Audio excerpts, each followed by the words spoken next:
Hello, everyone, and welcome to the Seventh Man podcast. I'm Will Beverina. I run Dimer2K.com and write about the NBA 2K League. I'm Josiah Cohen, otherwise known as AJ113, and I cover the NBA 2K League for TSN and for Operation Sports. We're back for episode 5. You can check out all of our previous episodes on the YouTube channel. As always, we want to thank everyone who has listened to any of the episodes so far. Support, no matter how big or small, is always appreciated. Quick note before we start. We had someone ask about putting the podcast on different platforms. Uh, it's not going to happen this week because I've had an incredibly busy past few days, but I am definitely looking into it for next week, and I'm really hoping that we'll have the pod up on iTunes and maybe another platform. But anyway, there was an event last week you might have heard called The Ticket, and some things happened. I don't know, Knicks Gaming won it all. What the hell happened? I, you know what? I was high. I was higher on the Knicks early in the season. I thought they were better than their record indicate because I'd actually gone and hung out with them, wrote a story on them, and this was back during the scrimmages before the league started. And I'll disclose it. I'm not sure that I should, but they were beating up pretty badly a team that is much higher in the regular season standings than the Knicks are right now. And so I was very high on them going into the season. And then they totally disappointed and underperformed expectations. And now all of a sudden they're making my prognostication look absolutely foolish. So, yeah, that's about it. Well, if you hadn't heard, Knicks Gaming won the ticket, which comes with both 75,000 plus in cash and an automatic bid to the playoffs at the end of the season. They did it by beating a lot of really good teams, and this was an incredible tournament, crazy experience, tons of upsets. I don't think anyone really saw Knicks Gaming win it at all. I mean, of course, there's going to be the New York homers, but outside of them, I don't think anyone really predicted this, which kind of, you know, is why I got to ask Josiah. Just a few weeks ago, you and I agreed that Knicks Gaming was the worst team in the league. Should we apologize to Knicks Gaming? Um, no, because they don't really need our apology. They just showed that we were totally wrong, and yeah, I'm not gonna apologize because they don't really need my apology. Yeah, I guess that's a good way to look at it. Who are we, I suppose, to ask for an apology from such a team? Now, it's all well and good that Knicks Gaming is going to be in the playoffs, and it's a feat in itself to win this tournament and everything. But when you're in the playoffs, you're not there just to be there. You want to win, right? So, Josiah, will Knicks Gaming actually be a threat in the playoffs? Are they going to make any noise? Yeah, why not? They might be going as the eighth seed, and play with some house money, and ride the wave of tournament success against a number one seed that might be quaking in their boots a little and feeling like they themselves have underperformed quite a bit in recent weeks. So yeah, any given Saturday, to steal an adage from the NFL, any team can lose. Any team can win, I guess, probably. So certainly any team can lose. So yeah, the Knicks are much to my surprise, or the surprise of me from several weeks ago. The Knicks are not to be discounted. Now, you say that a certain number one seed might be quaking in their boots. I was in the studio, Josiah, this weekend, and I won't name any names, but uh, it was actually the opposite of quaking in their boots. There were certain people really wanting the Knicks to win so that they could face them in the playoffs. Again, I'm not going to name any names. And there's no guarantee that this certain potential number one seed is even going to be the number one seed by the end of the season. But I agree with you in that this team could actually really do some damage in the playoffs. Don't overlook them just because they're the eighth seed and they're currently 3-7. Josiah, since the new patch, Knicks Gaming is undefeated, okay? And they've beaten 76ers Gaming, Raptors Uprising, Wizards District, Cavs Legion, and Celtics Gaming. That's what, like four potential playoff teams, four teams who have good shots at making the playoffs, and a Raptors Uprising team who is the number 2 seed in the ticket, right? And this didn't look like a fluke at all. Like they were legitimately playing well. The offense was just clicking. They were getting contributions from their I guess why not call it a big three in Adam, Goofy, and Idris. Nate Call was doing his thing on defense. This team does look scary, and if I was Blazer 5, I wouldn't be so eager to see them in the playoffs. No, I would certainly not be eager to see this team in the playoffs. Boy, has that patch changed a lot as we expected. But I do admit that it did create another amazing narrative, and I was very much worried about it upending narratives, which it did. It certainly did, because before this patch, Blazer 5 do not lose in the first round. 76ers GC don't go 1-2 over a 3-game span, which they have since the patch. Um, some teams don't completely shed their identity and integrity. Um, but this patch has given us and the league an incredible narrative to trumpet. And, so while it did upend narrative, it also produced a wholly new, a wholly credible, a wholly enticing narrative. And for that, I very much credit it.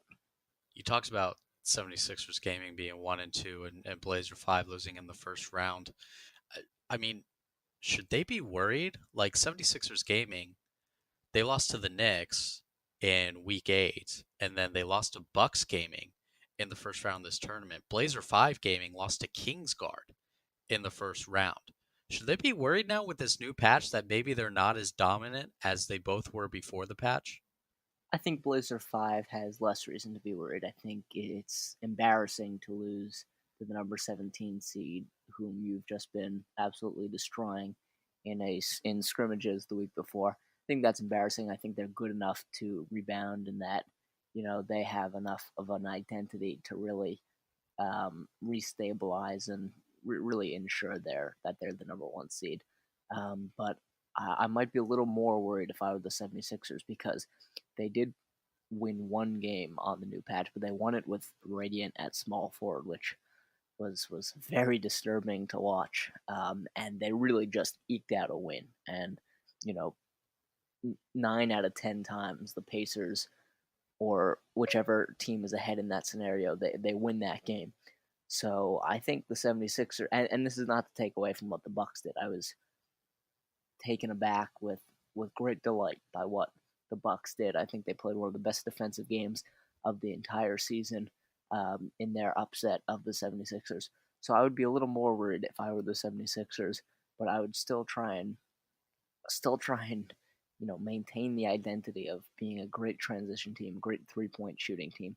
I don't think that has to go out the window just because the new patch and just because their record on the new patch.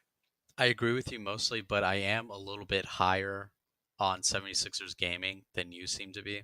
It is funny though because I brought my dad up to the studio with me. My dad has never watched a second of the NBA 2K League ever. And so we were there the first night, and Celtics crossover gaming was just blowing out Grizz Gaming. Wasn't even a contest the entire game. And I was looking at the schedule, and the next game was 76ers Bucks, and I said to him, that game's probably not going to be close either. And the Bucks came out and they held the 76ers to 52 points, which is pretty dang impressive. But with this new patch, the 76ers have slowly kind of gotten away from what we knew them as at the beginning of the season. Like at the beginning of the season, they were shooting a lot of 3-pointers, and they've kind of gotten away from that as the season has gone on. But with this new patch, obviously the shooting is improved for any build that has shooting in it. So I think they kind of need to go back to shooting just a bunch of threes because we've seen what ZDS can do pre-patch. Imagine what he can do on a pure sharp post-patch if he's given those opportunities. Nudini, we've seen what he could do. Radiant, probably the best shooting point guard in the league right now.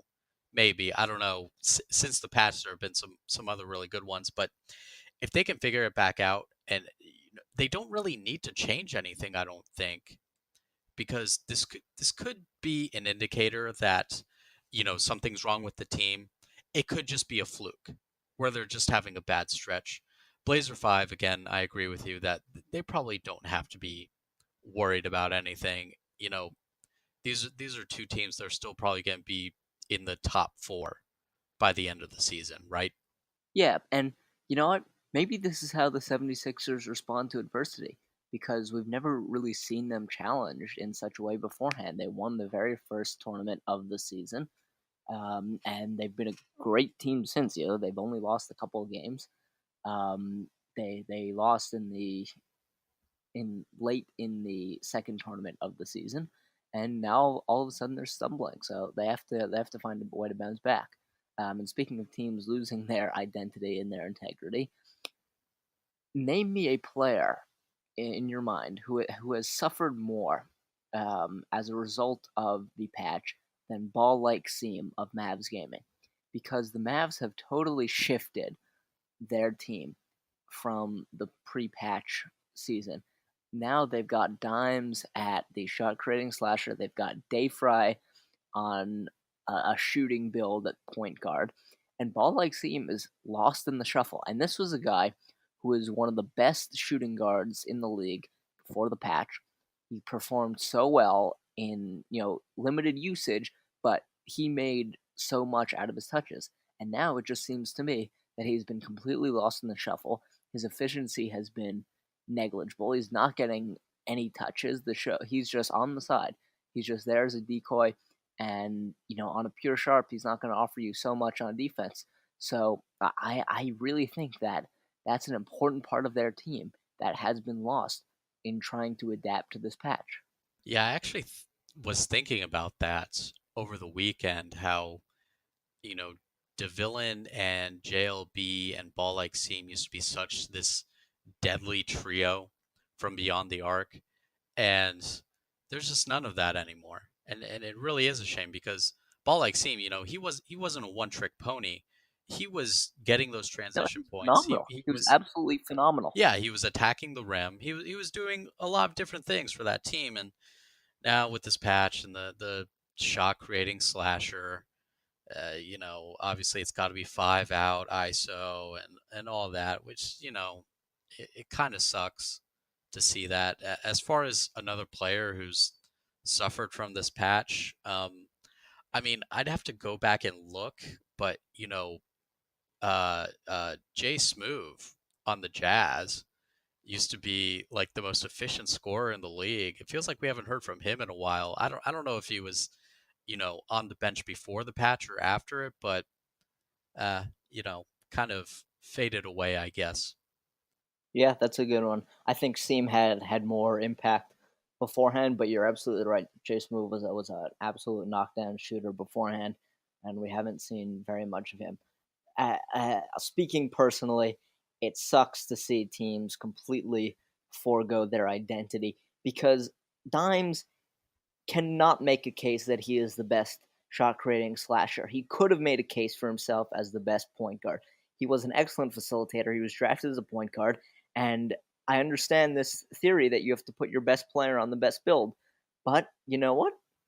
Team identity can do more for you than one player trying to win everything, because as great as Hood is, and we foretold this in the podcast, not that we're brilliant in looking ahead, but because it was obvious. We could have told you that Hood was going to be amazing on the shot creating slasher, and that he's going to put up a ton of points, and that the Cavs were going to do on the tournament. But they still didn't win. They still didn't win, and I don't think that running 90% of your offense, and I don't think that's an overstatement. Running 90% of your offense through this one player, the shot creating slasher, is going to necessarily win you everything because teams can adapt to it on defense. If it's so obvious what you're doing, teams are going to adapt. Teams are going to find ways to stop you enough that you are not going to put up as many points as you could. And it becomes almost a liability on the defensive end. And, he's not playing on ball defense. He's not as good when he does play on ball defense. And so I think it's an absolute travesty that the Mavs have, changed things up so much. And that's not to say that they shouldn't go out and win, but it's tough to see a guy who was drafted number one to be a point guard have to try and switch his skill set to adapt to what the game has become. Yeah, I mean, we've both voiced our displeasures at the shot creating slasher, and I questioned why they needed to buff it as much as they did. And uh, you're right that it kind of it is boring, right? It's not fun to see multiple teams just do that, and I kind of am glad, right? Like maybe that sounds really bad. I kind of am glad that these teams weren't rewarded by winning this tournament and doing that. The two teams we got in the finals were Knicks Gaming, who found out a way to stop Cavs Legion with that 5 out in Hood, by the way.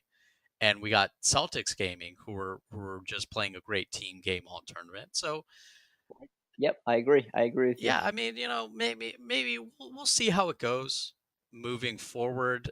It's the Mavs kind of did get robbed in that game against Cavs Legion because they got a really weird travel call late in the game, and it was a real close one. Uh, so maybe they could justify that and say, well, we got this close running dimes at the shot creating slasher. I hope they don't do that. It's cool, I guess, to see Hood go off for 52. It would lose its meaning. It would lose its luster if he just kept doing that, though, right? If he just kept going out and scoring 40 points a game. At one point, do we just say, yes, Hood is a great player, but why do we have to watch this, right? Why do we have to just deal with this? And like I said, I'm kind of happy that they didn't get rewarded. Yep. I mean, look, I have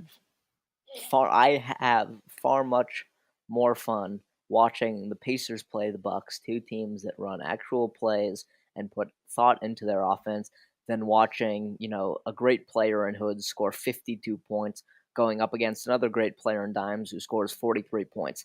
That's the lion's share of the offense for both teams, and it sucks to watch. Just 5 out, isolation.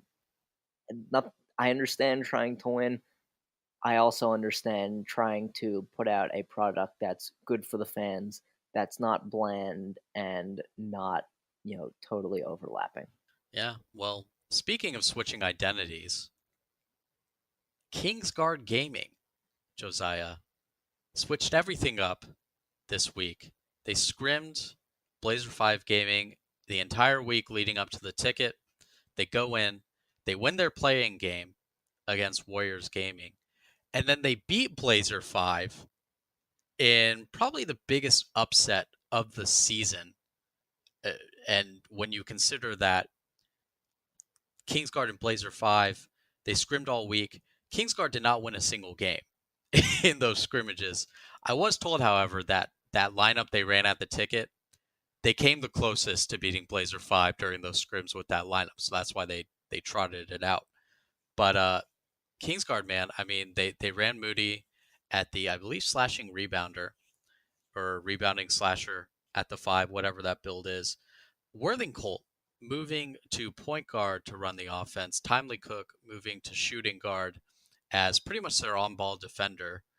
And they beat Blazer 5, man. I kept saying, like, they got that lead on Blazer 5. I was like, saying that momentum swings so quickly in this league.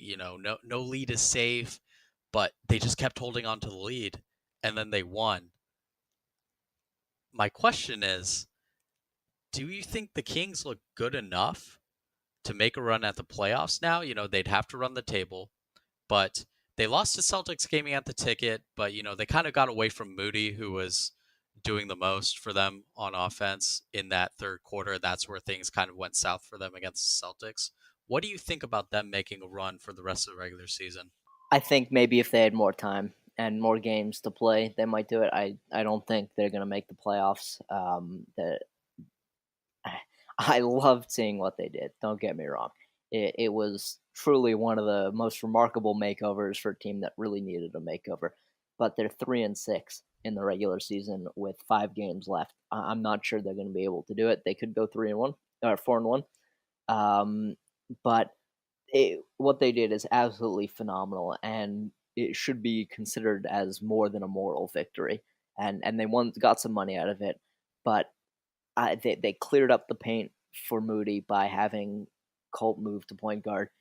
I think more teams should use a sharpshooting defender build because I think you can use it exactly the way Timely Cook used it to great effect. And Colt was absolutely terrific at point guard, and that's the best I can say about it. He attacked the basket, he drew Walnut away from the hoop to let Moody get some offensive rebounds. He knew how to run the pick and roll with Moody so well. He waited for players to get set. It was excellent to watch, and kudos to them for making a very, very nice run. Yeah, you could just kind of see like after they beat Blazer 5, obviously they were super happy, but I mean, they just looked relieved, man. Like it sucks a lot to lose 6 games in a row, right? Like 5 games of the regular season and they lost in the first round of the turn. It really sucks to do that, and just to get even beating Warriors gaming was probably a huge relief to them. Like, okay, like we're not just completely awful, and then to take down Blazer 5, that was only Blazer 5's third loss of the season. So that's an accomplishment in itself. Uh, you know, they were pretty confident. They were. I heard them in the studio. They were saying like they thought they could have beat the Celtics. They just kind of got away from their game plan. So I asked that because there are probably other teams like right now in better positions than them. They're like outside the playoffs, but uh, you know, of all those teams outside of Knicks gaming, of course, I think Kingsguard looked the best out of like the Grizz, the Raptors, the Pacers, Bucks, Warriors. I think Kingsguard looked the best. Did the Grizz even play in this tournament? I don't even remember. It's I They mean were gone so that quickly. was bad. That was real bad. What was the final score on that one? 85-61. Yeah, it wasn't even close. Like it wasn't like the Celtics just ran away with that at the end. It was a blowout from the beginning. So Yeah, well, yeah. That I don't have enough to say about the Grizz because you know they have some nice victories. They run authentic. He's been great for them all season. Probably the only reason they're 4-6. But their ceiling is not very high compared to a lot of other teams. So of course, watch them bounce back, make the playoffs, make a run, and once again prove my prognostication devilishly wrong. But I'm pretty confident in this one. yeah, don't see too much happening for them. I mean, they're 4-6, but like with only 7 spots now, and I think you can.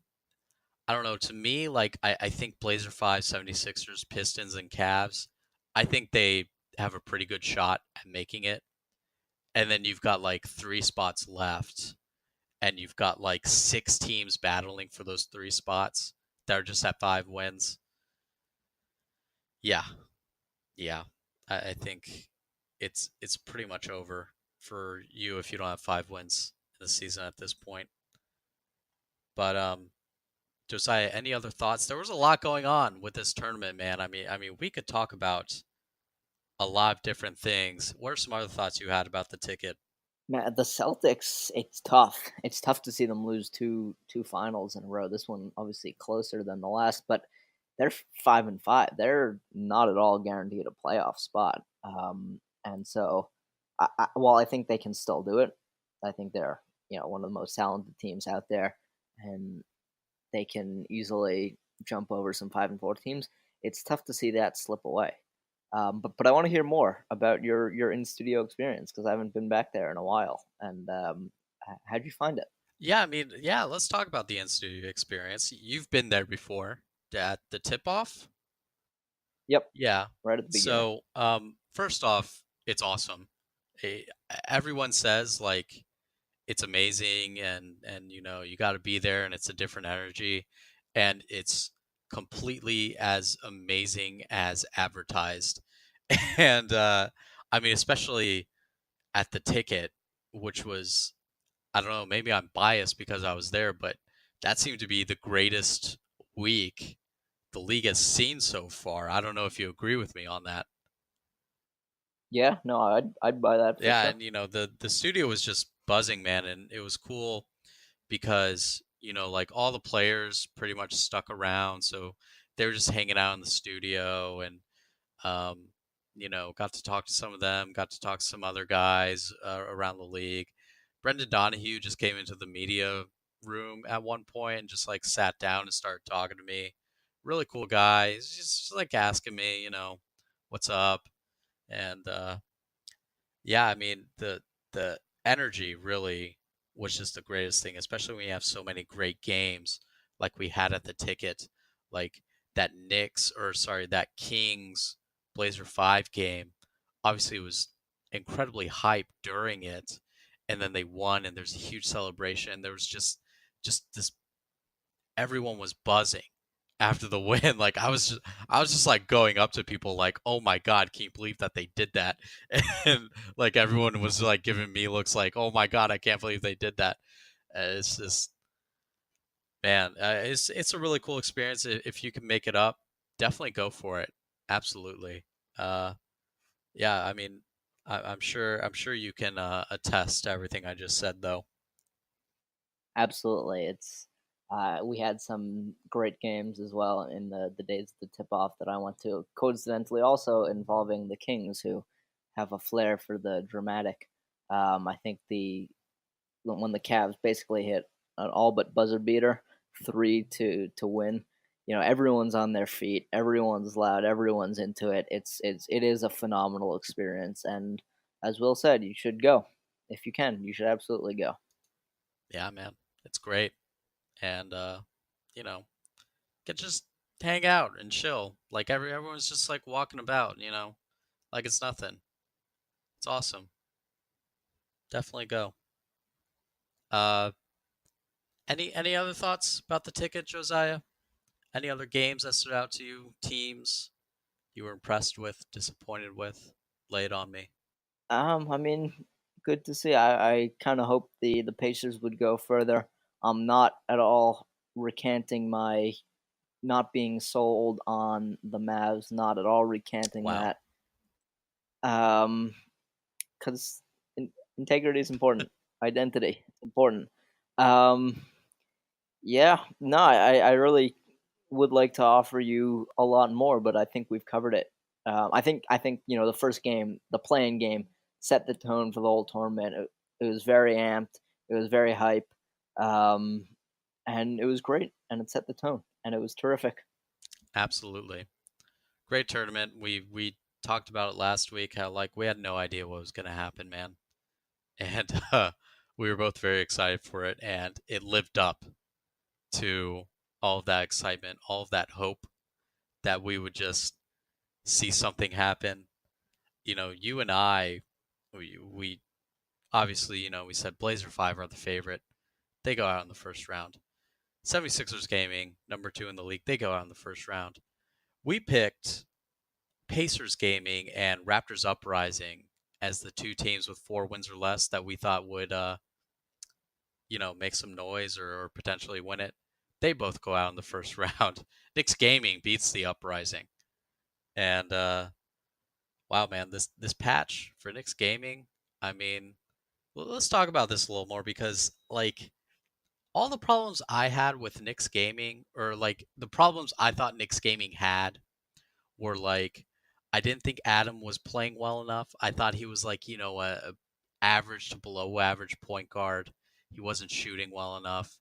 I thought Idris and Goofy were kind of getting in each other's way too much, like down in the paint. They kept trying to play them at power forward and center and in some sort of combination, and just never quite clicked. And they weren't shooting well enough. And this patch just fixed all of that. Like Adam was the tournament MVP, had two 30+ point games. Goofy was allowed to do his thing in the paint with no one else around him. Idris was a revelation at small forward, attacking and shooting fantastically, and the entire team as a whole was shooting well. This patch did wonders for Knicks gaming, man. Yeah, it really did, and you highlighted most of the key things. Adam averaged just under 27 points over 4 games. Goofy did not fail to record a double double. Um, and yeah, as similar to Kingsguard, the paint really cleared up for him with um, Nate Call stepping outside on a sharpshooting rim protector build. But one thing that I will add is that Goofy, and I don't think he gets enough credit for this. Goofy was absolutely terrific in kicking the ball to Idris in the corner.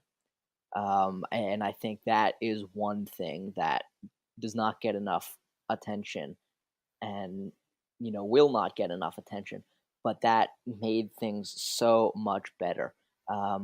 And because it was a release, he didn't just get trapped in the dead zone. He didn't have no one to get out to. When someone pinched down, he found Idris almost every time, and Idris, as he said, he attacked from that. He hit some clutch threes in multiple games, and that I think is a small little piece that won't get enough attention, but really helped so much in winning them the entire tournament. I want to say Goofy made tweeted about that, about kicking it out more, or just like being a better teammate or something. Maybe I'm wrong, but you are right. I mean, it's it was pretty important, and like I said before, they were just clogging the paint with Goofy and Idris, and once they made like a concerted effort to shoot more threes and get their 3-point shooters open and draw people into Goofy and kick it out, it really worked well for them. Yeah, and I highlighted it a little bit on Twitter as well. They just Adam shooting unlocked everything because he could go around a goofy pick, and teams would have to start to try and contest against him, which enabled him to put defenders in a nasty little 2-on-1 bind, similar to like a read option in football. And Adam could either shoot if the contest wasn't strong enough, or he could kick it to the corner for basically a wide open three. And his shooting was phenomenal, and he well deserved the tournament MVP. Yeah, I think that Nick's gaming team has kind of showed us what the meta might shift to going forward. Adam switching to that shot creating sharpshooter. Fab actually switched to that, uh, I guess, midway through the tournament. And, it used to be at the beginning of the league, most teams ran like the pure rim with the sharpshooting rim protector. And then it kind of shifted towards put two big men in the paint and let them mash. And now I think it's shifting back to having that sharpshooting rim protector to space the floor because we saw it work so well for the Kings and the Knicks. So I think we kind of got a glimpse at what this meta may be shifting towards, along, of course, with the shot creating slasher. Yeah, I think threes are just mathematically more important than twos, and that it doesn't take a rocket scientist to tell you that. But it's heightened by the fact that teams don't get all that many possessions, and so you really have to capitalize on your possessions. And capitalizing with the three is mathematically better than capitalizing with a two. Yeah, exactly. And completely right about not having that many possessions. And that's why momentum shifts so quickly in this league because, like, just a couple of turnovers, a couple of misses, and a couple of makes by the other team, and you've suddenly blown a lead and you're down by 5. So, Right, yeah, and that's part of why the Blazers haven't been as great as they were, originally. Walnut is terrific at getting you those extra possessions with his offensive rebound. And, those extra possessions are huge. But Mama has started to turn the ball over a little more than he has in past weeks. And that puts a dent right back in those possessions. And, while the Blazers run two pure sharps, they don't really run so much through them because they focus more on the big three of Mama and Walnut and Shots. And Shots is still kind of adjusting to that stretch four role. And so the fact that one of their main three usage guys is, taking away possessions, that has certainly played into or what is not always a very high scoring team. yep, very much agreed about Blazer 5. Shall we move on to week 9? This is last 4 weeks of the season, man. We're in the home stretch, and this is the most important 4 week stretch of the season, obviously, because a lot of playoff questions still left, and we're gonna find out finally. And with one more, with one less playoff spot now, with the Knicks gaming taking it up, we pretty much have like 6 teams fighting for 3 playoff spots. So it's it's going to be a very interesting last few weeks, but let's just focus on week 9 for now. Josiah, what's a matchup you're really looking forward to in week 9? I'm looking forward to the final matchup, which is Pacers against Blazer 5. I think the Pacers could have done more in the tournament. Whoa, now. The The Blazers Pacers are obviously, not playing Blazer 5. that's week 12. My apologies. See, I'm already looking forward to what could be a crucial matchup to end the season. Um, so I will amend that to Heat Check and 76ers, two teams who felt like they could have done more with their tournament performance. Um, Heat Check, they're 5-4, have not done well in tournaments. They keep getting matched up against the Wizards. But I really want to see which team can get back to their strong play because the Heat were on a really positive emotional roll before recent events. And the 76ers, obviously, as we talked about, stumbling a little bit. So I think that's definitely a matchup to watch. Yeah, I'm looking at Blazer 5 versus Mavs gaming, and maybe it's not the most important matchup when it comes to playoff implications that you could have right now, but I mean, man, that should be a good game, right? Like we really get to see, can Blazer 5 recover? What are the Mavs going to do? Are they going to stick to dimes on that shot creating slasher? Are they going to go back to what they used to do? I'm really interested. I mean, maybe we can see Blazer 5 switch some things up after seeing what some other teams did at this tournament. If Blazer 5 puts someone on a shot creating slasher and starts running the offense through that, I am going to do unspeakable I things out of I don't frustration. know. No, that's not what I I don't think they meant. will. I I mean, don't think they will. I I think hope. I think they could use it. They could use it like the Pistons do, right, with Insanity sort of as a secondary option on his shot creating slasher, and they still run most Okay. of their offense through the I'm so far. Let's get it wrong with pick and roll. But if they come out and throw Mama on the shot creating slasher and run the offense solely through him, I'm going to throw something. Um, but they won't do that. They won't I do that. I hope to God they don't. I was thinking more like, putting just Mama on a shot creating sharpshooter and Yeah, that sounds Yeah. good. That sounds good. Why don't we just do that? Blazer 5, please. Let Yeah, let's stick with that. Let's very much stick with that there. And I would love to see Kaufman Mavs put Dimes back on point guard if that's okay. Thank you very much. Thank I you, wouldn't please. mind seeing that either. Really, I would very much like to see Someone that. nerf the shot Um, creating slasher. yeah, really. I'm It's done with time. it. I'm It's time. tired of it. No more. No more. All right. Any other thoughts, Josiah, on anything?